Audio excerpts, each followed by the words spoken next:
Olá pessoal, sejam bem-vindos a mais um Direto ao Ponto. Eu sou o Lucas Eliel. Dessa vez a gente faz o episódio em formato de vídeo e nós recebemos hoje mais uma vez o repórter de polícia da editoria aqui do Correio do Povo, Marcel Horowitz. Marcel, seja bem-vindo.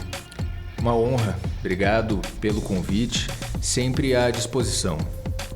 E novamente a gente fala também sobre o caso do bolo envenenado, que é o assunto desta vez aqui no âmbito policial no nosso estado. E, Marcel, vou começar a nossa conversa dessa vez pedindo que você faça um resumo desse caso aí para quem não escutou o nosso episódio anterior que nós gravamos semana passada. E tem muita coisa que a gente tem que atualizar, né? É incrível como esse caso ele tem desdobramentos em uma velocidade impressionante. Sim.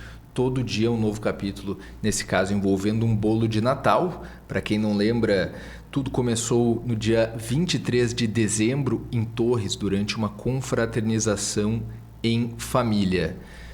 6 pessoas, todos parentes, foram envenenados.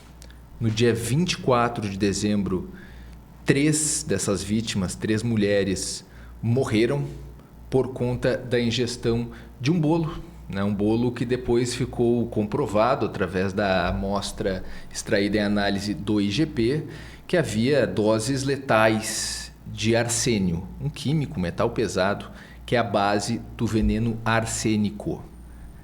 De acordo com a Polícia Civil, a pessoa que fez o bolo não sabia que esse químico estava na farinha e seria o principal alvo dessa tentativa de assassinato que acabou se tornando um triplo homicídio com 3 tentativas de homicídio, nos 2 casos qualificado por premeditação, enfim, um crime planejado é o que a Polícia Civil aponta.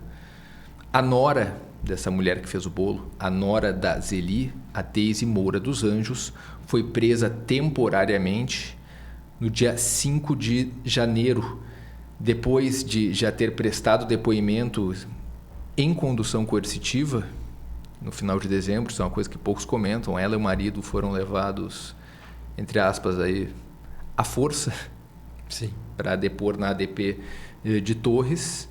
Também outras pessoas tiveram essa oportunidade, enfim, algumas vítimas e outras também que se apresentaram voluntariamente para depor ali naquela ocasião da ADP de Torres. Quase todos apontaram de forma unânime para a Deise como culpada por conta de desavenças que ela teria com a sogra, a mulher que fez o bolo, a Zeli. O Correio do Povo revelou com exclusividade que o motivo dessa rixa entre as duas seria um saque bancário de um determinado valor feito há mais de 2 décadas. E isso se estendeu e teve todas essas consequências inimagináveis, tudo por causa disso. Depois, falamos da família envenenada no Natal. Foi comprovado que ela também... Melhor dizendo, foi comprovado que também havia arsênio no corpo do sogro dessa suspeita, do senhor Paulo Luiz dos Anjos, ele que morreu em setembro do ano passado, na época por intoxicação alimentar, supostamente. O corpo dele foi exumado após a prisão da Deise e foi constatado que ali também havia arsênio. Outros, enfim, tem muitos desdobramentos, Sim. Não quero antecipar as tuas perguntas, mas dos casos mais concretos, os que viraram inquérito são esses 2. Mas aí também tem outros familiares dela, isso tudo acho que a gente vai falar ainda, Sim, tem muita água para rolar debaixo dessa ponte ainda. Marcel, no nosso primeiro contato, o que estava meio nebuloso ainda era a dinâmica de como foi colocado esse arsênio na farinha que foi utilizado ali para a preparação do bolo envenenado. A investigação hoje consegue esclarecer um pouco melhor esse ponto ainda? Um pouco melhor, mas ainda não aponta com exatidão quando que houve essa contaminação da farinha. O que se tem de mais concreto sobre isso é o depoimento da Zeli dos Anjos, depois de ter ficado internada dias e dias no hospital à beira da morte, chegou a ir voltar da UTI algumas vezes. Ela foi liberada e prestou um novo depoimento, onde ela conta que acredita que foi durante ali o mês de novembro no final de novembro, entre o dia 16 de novembro até o dia 19 e 20, isso a gente também já sabia por causa dos outros depoimentos, a Daisy visitou a Zeli em Arroio do Sal, que é onde a Zeli mora e onde foi feito o bolo também. De acordo com o depoimento da Zeli, as duas conversavam, enfim, na cozinha, tem um episódio na cozinha, corroborado inclusive pela Daisy, esse encontro delas ali, né? A Daisy fala que elas limparam todo lugar, que ligaram uma geladeira, né? Que fizeram a limpeza com que boa, enfim. E a Zeli relata que havia pacotes de farinha, um desses pacotes estava aberto. De acordo com o depoimento dessa vítima, ela acredita que foi por essa oportunidade, neste período de tempo, que a suspeita, a Daisy, teria contaminado a farinha com arsênio. Lembrando, né, que o arsênio, ainda mais esse arsênio que, de acordo com a Polícia Civil, a Daisy comprou na internet, né, se tem na investigação que ela fez 4 compras de arsênio, inclusive uma dessas compras tem a nota fiscal, é um arsênio em pó, ele é branco acinzentado, ele não tem cheiro, ele não tem gosto, né? Inclusive, quando as vítimas sentiram um gosto forte no Natal ao comer o bolo, é porque tinha muito arsênio ali. Mas se acredita que por essas características, né, os investigadores, o IGP, né, todos os profissionais do caso apontam isso, que essas características do arsênio fizeram ele se misturar mais fácil. E às vezes ele acha que nessa farinha que estava aberta foi introduzido o arsênio. Também tem no relato da própria Daisy que levaram mantimentos para a casa da Zeli, porque ela pensava em ficar em Arroio do Sal por muito tempo, né? O que se tem de mais sólido no sentido de quando a farinha do bolo foi contaminada foi durante essa estadia no final de novembro, cerca de um mês antes do caso, em que a Daisy esteve em Arroio do Sal, na casa da Zeli. Sim. E, Marcel, acredito que o nosso grande destaque dessa nossa nova conversa seria o fato de que arsênio também foi localizado no organismo do marido e do filho da Daisy. Nos explique melhor esse acontecimento. Exatamente. Foi encontrada a presença desse químico nesses 2 familiares extremamente próximos da suspeita. Se acredita que o alvo tenha sido o marido desse envenenamento, né? Ele já mantinha com ela um relacionamento conturbado, para dizer o mínimo. Isso aí também a gente expôs com exclusividade no Correio do Povo, que havia um registro de boletim de ocorrência, também em novembro, feito pela Daisy por vias de fato contra o marido. Então, isso já mostrava que era uma relação bem ruim. Também no mesmo depoimento, antes de ser presa, ela menciona que eles chegaram a ficar separados durante um tempo. Ela foi morar com a irmã, depois reataram. Mas era um relacionamento problemático. Se acredita que ela tem envenenado um suco de manga em dezembro para atingir o marido. O filho acabou tomando também esse suco de manga. Hoje se tem Sim. isso como fato. O filho também ingeriu o suco de manga. Ainda não está claro se intencionalmente por parte dela, no caso do filho, né? Enfim, ou se foi por acaso, mas o filho também fez esse consumo do suco e foi por isso que foi detectado o arsênio em amostras de urina do filho e do marido, né? O marido, inclusive, chegou a relatar que teve sintomas de intoxicação alimentar, né? Em outro episódio do ano passado isso, não se sabe se está de fato relacionado com envenenamento, mas dentro desse contexto é óbvio que isso entra no radar da investigação. E o que se acredita é que eles estavam expelindo esse arsênico consumido em dezembro, antes do episódio envolvendo o bolo, do organismo, né? Estavam expelindo ali pela urina, enfim, por isso que foi detectado esse tóxico nas amostras que foram para a perícia. Sim, essa questão do marido é bem relevante porque quando a notícia desse caso do bolo envenenado explodiu, muitas pessoas ficaram se perguntando, tá, e o marido, será que ele tem alguma relação com esses crimes, agora ainda mais do que ele pode realmente ter sido envenenado. Ele se coloca, vai se desenhando ele também como papel de potencial vítima da Daisy, e a suspeita sobre ele, digamos assim, vai recaindo. Ele ainda não é considerado, pelo menos nesse momento que a gente tem esse papo, oficialmente um suspeito, não é investigado. Ainda é considerado uma testemunha, mas, claro, a gente ouve informalmente, né, alguns relatos que até não dá para reproduzir aqui, né, seria um pouco irresponsável. A gente se mantém aos dados oficiais que a gente tem até o momento, né, de acordo com o inquérito, com os documentos que a gente tem. Mas ele não é considerado suspeito. Inclusive, ele segue ajudando a Daisy, né? Apesar de ter reconhecido que sofreu uma intoxicação, ele reconheceu isso no depoimento dele, que ele teve sintomas de intoxicação. E todo mundo pensou, quando ele fez esse reconhecimento, que ele teria, de fato, apontado ela como responsável. Não. Ele não bate o martelo que ela tenha envenenado algum produto que ele consumiu. Também não a aponta como responsável pela morte dos familiares, né? Do pai e da mãe dele. Do pai e da mãe desse homem, né? Na verdade, do envenenamento da mãe, né? A Zeli, ela sobreviveu, mas o pai ficou comprovado que morreu. Então, foi um homicídio, uma tentativa de homicídio do pai e da mãe desse homem. Mas ele não está, até o momento, seguro de que, de fato, foi ela, né? Ele, no dia seguinte da prisão, enviou uma sacola com mantimentos para ela, com roupas íntimas, com produtos de higiene. Depois protocolou um pedido para que pudesse continuar enviando essa ajuda. Afinal, ela está presa temporariamente enquanto a gente conversa, e é um tipo de detenção que não pode receber visita, além dos advogados, né?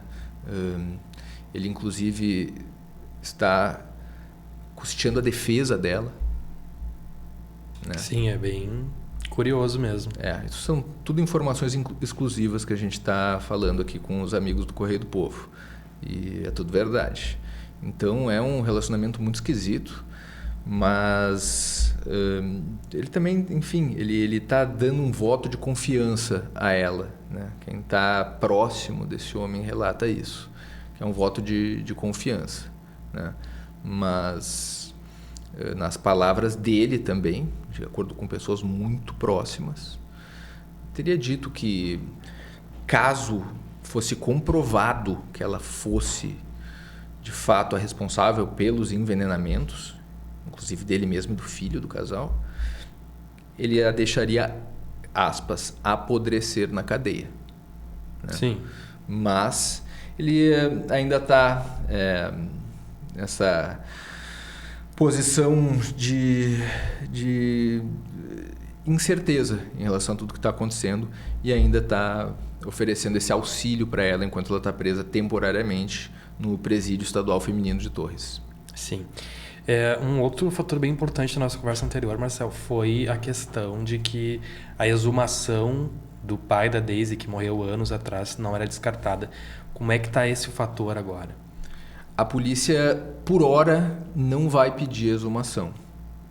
Também não foi aberto um inquérito, mas há essa suspeita, não é descartado uma investigação. É que é muita coisa para investigar. Sim. Vai por partes. Exatamente. E também tem que contar com o apoio da DP de Arroio do Sal. Por enquanto, só a DP de Torres está com essa bronca aí, né? Tá tudo concentrado ali. Realmente é muito trabalho, somado aos casos cotidianos que a DP atende, né? Então, é muito trabalho. Por hora, eles não vão pedir, pelo menos enquanto a gente conversa aqui, essa exumação do corpo do pai da Daisy, né? A família relata que, enfim, tem todos os exames médicos que comprovam que ele teria morrido de cirrose. É um homem que bebia, né? De acordo com os familiares. E também aí tem o outro lado, né? O que levantou a suspeita? O arsênio, ele também pode resultar em um mau funcionamento do fígado, né? Também poderia ter sido uma cirrose provocada por uma intoxicação de um químico, assim. Também por que entrou ali na investigação, né, essa pelo menos pista, né, que poderia ter sido também uma morte provocada por envenenamento, porque durante uma conversa da Daisy com a sogra Zeli, na época da morte do sogro da Daisy, o seu Paulo, ela diz para a Zeli que o Paulo havia morrido igual ao pai dela, de forma muito parecida. E isso, claro, isoladamente não significa muita coisa, mas dentro desse escopo de um caso dessa complexidade, isso deixou a pulga atrás da orelha dos policiais, né? Sim. E é comum, se ela for de fato esse perfil que a Polícia Civil desenhou dela, né, de uma criminosa em série, isso também faz parte, né, desse quadro, deixando algumas pistas até para ter aquela sensação de superioridade, de não ser descoberta, de dar indícios e não ser descoberta, sabe? Tem ali uma soberba que é natural dos psicopatas, não estou dizendo que é o caso aqui, mas a Polícia Civil disse que é. Sim. Em coletivas diz que é, chamou de criminosa em série, né, numa coletiva em Capão da Canoa, enfim, isso está bem registrado, são as palavras da Polícia Civil. Então, se for isso mesmo, se a instituição estiver correta, esse perfil de criminoso apresenta esses traços narcisistas, né, egocêntricos. Então, esse indício, essa fala dela para Zeli levantou uma suspeita. Como assim, de forma semelhante à morte do sogro? O pai dela morreu parecido com o sogro, que hoje se sabe, depois de tantos meses, exumaram e comprovaram. Foi envenenado antes de morrer. Como assim parecido, né? É isso que a Polícia Civil desconfia, mas por hora ainda não está focada, né, nessa exumação, nesse caso específico do pai da Daisy. Sim. E, Marcel, para toda uma acusação tem uma defesa. O que a defesa da Daisy continua a abordar?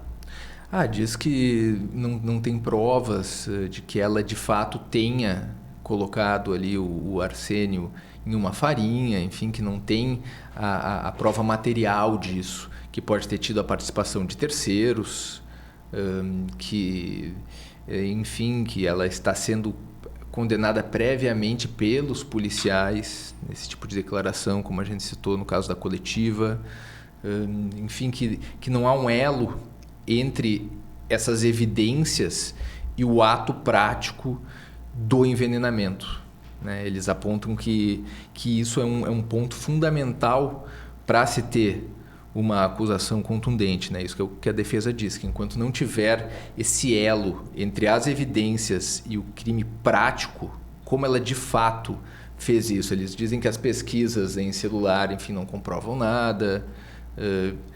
E se ela fez? Agiu sozinha? São pontos que a defesa levanta, né? Também diz que não teve acesso ao inquérito todo, né? Enfim, a defesa diz que há fatos isolados, mas não o ponto que una todos esses registros que a Polícia Civil vem divulgando. Sim.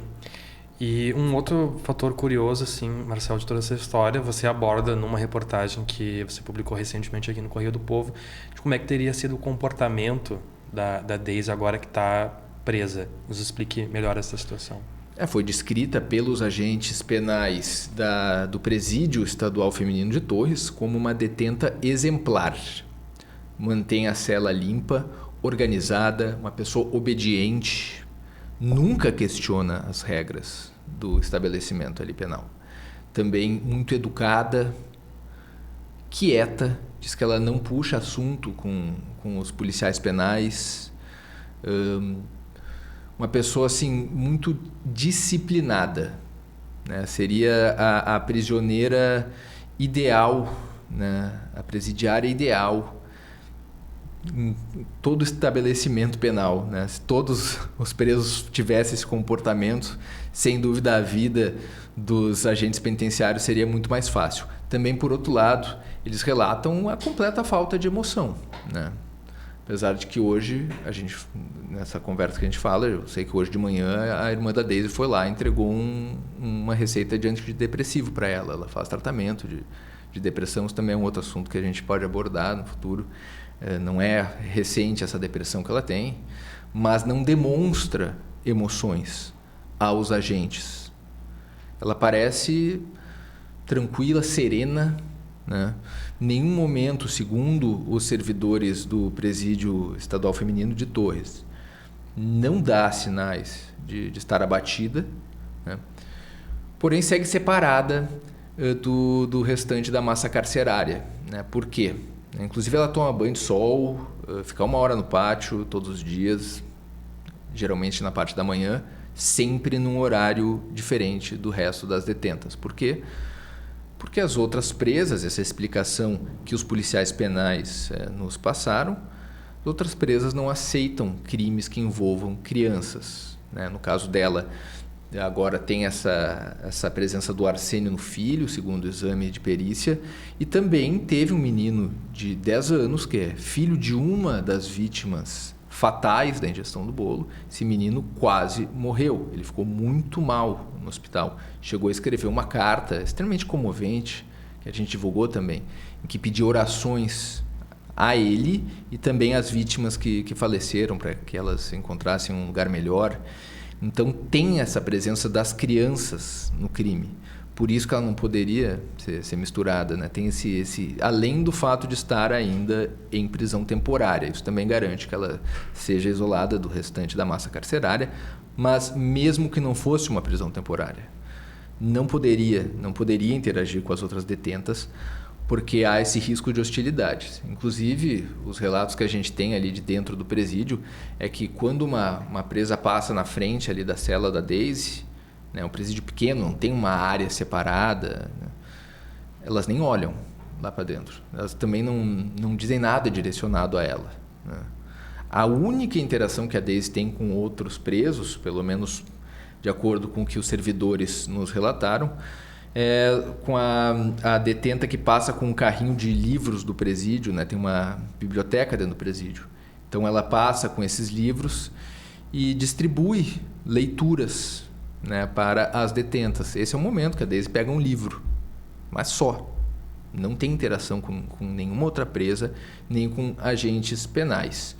O que não influencia no comportamento extremamente obediente que nos foi descrito, que ela tem mantido ali dentro do presídio em Torres. Sim. Marcel, muito revelador tudo que você nos aponta aqui, e quero te agradecer por esclarecer todos esses pontos sobre esse caso que acredito que ainda vai render bastante conteúdo. Eu que agradeço, para mim é uma honra poder ter essa oportunidade de falar com vocês, de fazer reportagem policial para esse jornal histórico que é o Correio do Povo. E eu acho que a gente está presenciando, vivenciando um momento que vai ficar eternizado nas páginas policiais da história criminal no Rio Grande do Sul, né? Isso aí vai ser daqui a 50 anos, 80 anos, talvez que nem o caso da Rua do Arvoredo, esses crimes que são lembrados, né? Eles ficam na memória, né? no subconsciente do povo. Então, acho que a gente está vivendo isso, é um momento único na história dos crimes no Rio Grande do Sul. Então, agradeço por essa oportunidade de estar aqui representando esse jornal que é patrimônio do nosso estado, e contem comigo sempre. Muito obrigado, Marcel. Por hoje é isso, então, pessoal. Não se esqueça de acessar o site do Correio do Povo e conferir as outras notícias da editoria de polícias e também de forma geral.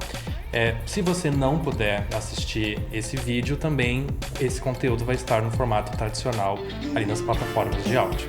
Obrigado e até mais.